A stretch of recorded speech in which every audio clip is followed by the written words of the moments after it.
Ivy League student, turns out they're not as smart as we thought they were. I'm going to get into that right now. We saw students around this country who are supposed to be our nation's best and brightest out on their quads this week cheering Palestine while booing Israel. This in the wake of a massacre of innocent Jews. But their passion for social justice appeared to wane when students at Harvard and Columbia realized that open support of terrorist groups might hinder their job prospects. So we've been hearing reports that many student groups are rescinding their support of Hamas to ensure that Fortune 500 employment opportunities remain on the table for post-graduation.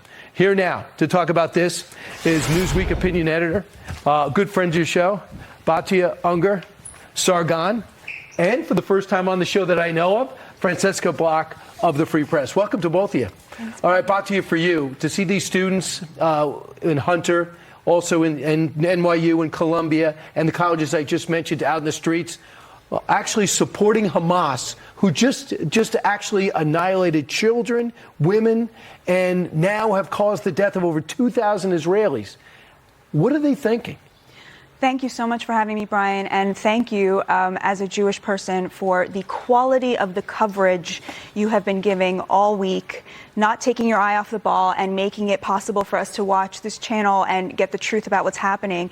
Of course, it's incredibly painful to watch these students come out and support Hamas and this horrific terror. It's horrific to see members of Congress come out and not be able to unequivocally condemn Hamas without also dragging Israel into it. They fundamentally can't stand to see Jewish people standing up for themselves against people who are trying to murder them. But I do have to point out, this is very marginal. President Biden has been unequivocal in his support. The State Department released a memo saying that no one is allowed to demand that Israel de-escalate.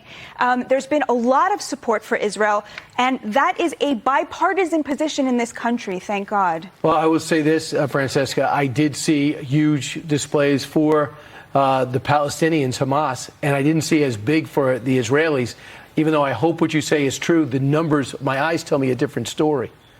Yeah, thanks, Brian, so much for having me on tonight.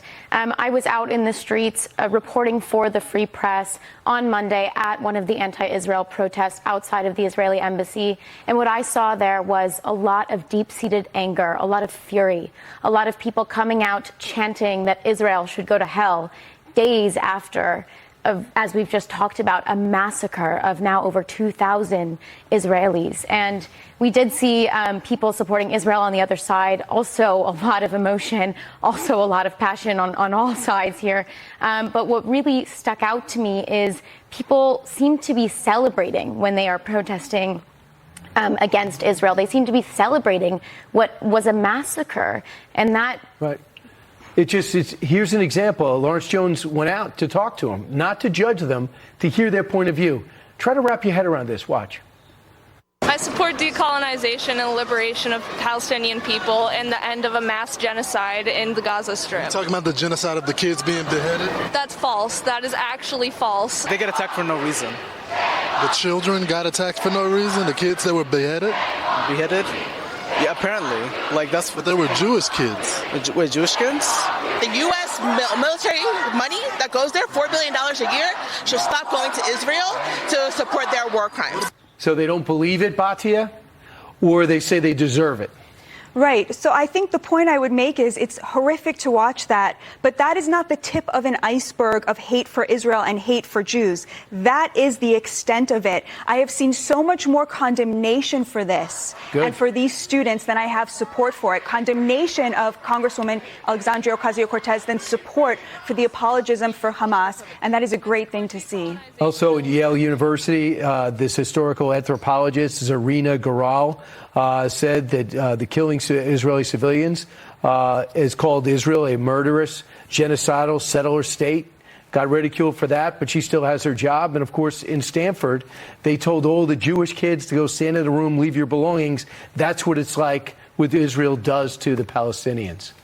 Here's what I'll say. I recently reported a piece for the Free Press writing about the exodus of wrong thinkers on university campuses. Professors, tenured professors, who were either pushed out or criticized so harshly they left on their own for making statements such as there are two genders or all lives matter.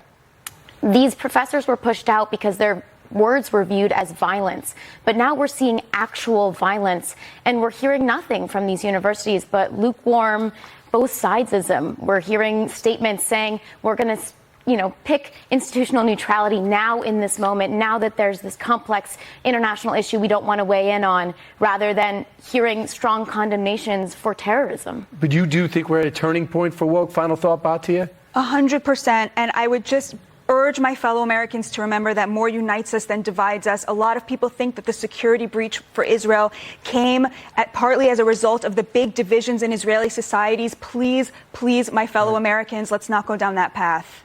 Francesca Batia, thanks so much. Appreciate it.